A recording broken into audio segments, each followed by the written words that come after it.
Well, hello you. Let's talk about minor scales again, shall we? The horn player in my building has decided to practice now. And I don't think you shouldn't be able to hear it, but maybe you can. So if you do, that's what's going on.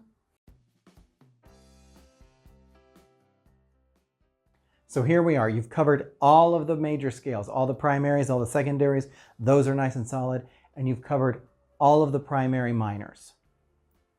So before we move on to the secondary minors, there's a couple of things that you have to make sure your student can do. First off, they should be comfortable with every form of all of the primary minor scales. You should be able to say, okay, C major, and they should play natural, harmonic, melodic, right in a row, or whatever order they're going to go in. Natural, melodic, harmonic, whichever one. They should be able to go from C all the way over on the circle of fifths to F sharp. I guess it's this way, isn't it? Because I'm mirrored. I'm backwards from you, but whatever.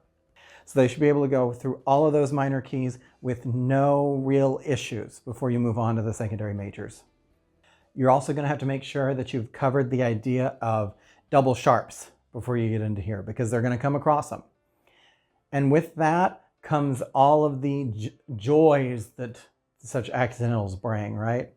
They may have that whole, well, why do we call it F double sharp? Why can't I just call it G? And for that, I give them my standard music theory answer, which is for a scale, you have to have all of the letters of the musical alphabet represented.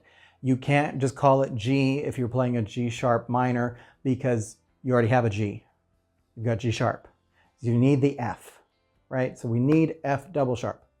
So make sure you go over that sort of stuff with them, because it's a coming down the pike. So as I said in the introduction video, we're going to introduce the secondary minors a little bit differently than we did the primaries. For the primaries, we went one form at a time, introducing all of the keys. Here, we're going to walk up the fingerboard, but you're going to introduce all three forms of each key as you come across it. The process is going to be exactly like we did for the secondary major scales. Have them play the primary scale and then transpose up or down the half step from there. That's the easiest way to go about this. And they should be used to that process from having done the secondary majors. So we're starting with first finger, because again, there are no open secondary minor scales. They're all going to start on that fourth finger. So you're going to start with E flat, just like we did with the secondary majors. It's nice and easy. They should not have an issue here. After that's comfortable, stick with it for, a lesson or two until they're feeling comfortable, right? Which maybe it won't take that long. Maybe they'll go right away. Who knows? Depends on the student. Have them go up to B flat after that on the A string. Same process. Play B, transpose down. So when they go down to the G string, they're going to go to A flat first, because they've done E flat, B flat, A flat makes sense. But then we have A sharp. The only time we're going to have that in the minor keys where they have two versions. They have the flat version and the sharp version. I don't know why this is the hand movement I'm doing, especially because I put flat up here. That should be sharp, that should be flat, but whatever. So have them stick with those for a little bit before you move on to the second fingers. Maybe you want to have them at the point where they can play all of those, all three forms, nice and seamlessly, just as well as they can play the primaries before you move on to the secondaries. That's up to you. For the second finger scales, we're once again going to start at F. Start with F sharp, transpose it down the half step. You know the drill at this point. Once they jump down to the G string to go over B flat, we have our first inharmonic comparison with the minors. They can compare and contrast and all those lovely education words, the B flat minor with the A sharp minor that they've done before. Have them do that and reinforce that concept of they sound the same, but it's the fingerings that make the difference, right? Once they've done that, we can put together the 2-octave B flat, and they're good to go with the second fingers. Up next, we've got third fingers. C sharp, G sharp. Not a big deal. They've done it before. They're used to it at this point. Nice and simple. Then we get into the fourth fingers. Fourth fingers are where things can start to get a little tricky as far as some concepts are concerned, but we'll get there.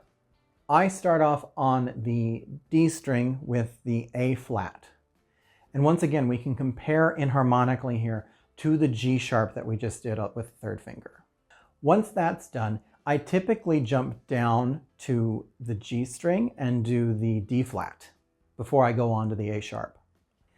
So with the D sharp, we once again can do the inharmonic comparison, but this is the first time it's going to be a cross string one, because the D sharp is the fourth finger on G, but the inharmonic E flat is first finger on D.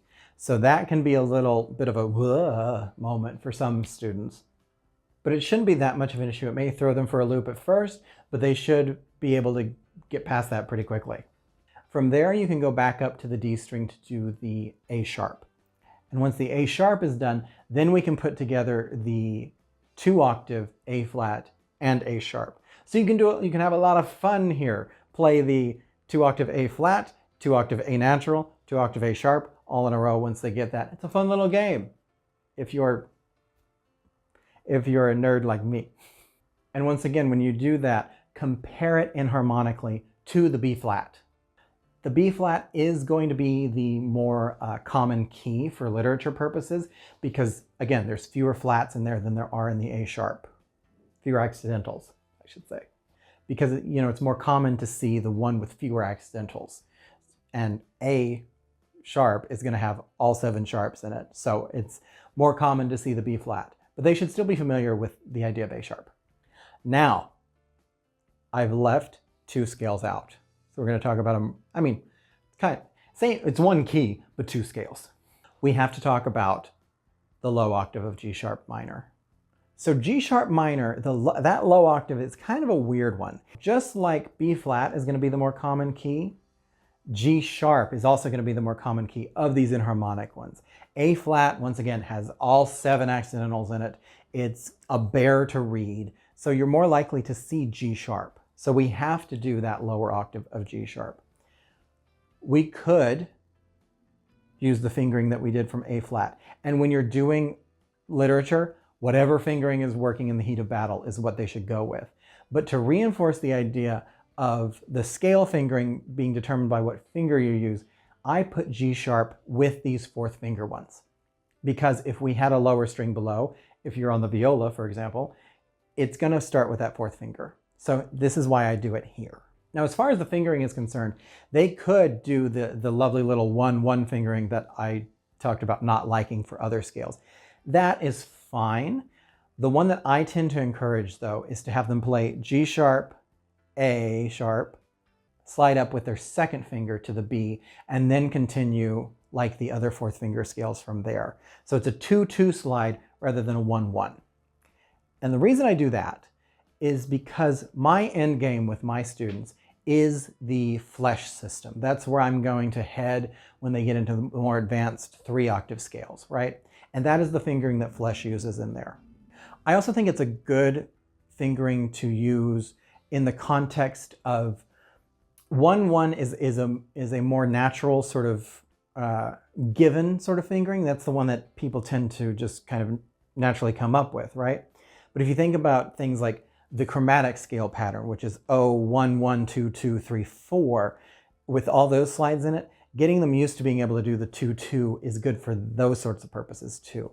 So it just gives them an alternate fingering that they may not be as familiar with. So once they've done that, get that low octave nice and solid, then you can combine it with the top one and have a nice 2-octave G sharp minor scale. And there you have it. Your student can now play every possible scale in first position. They've got all the weird keys that people don't like. They've got all the 1 octaves. They've got all the 2 octaves. Everything you can play in first position.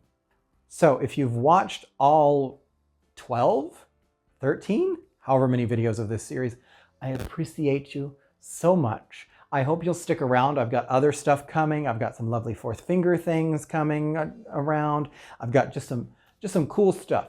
Tell your friends, tell your family, tell your students, check it out. There's also some great voice stuff happening that have been interspersed with these videos. If you haven't paid attention to that, check them out if you're interested. There's some really good breathing stuff that is good for string players as well. So do the liking, the subscribing, the following, all that jazz. And let's see what the next string video is.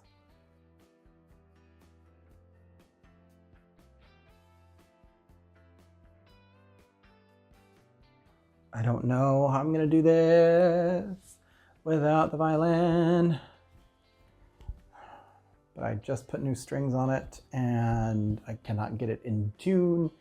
Smart me. And I can shoot the video later, but deadline.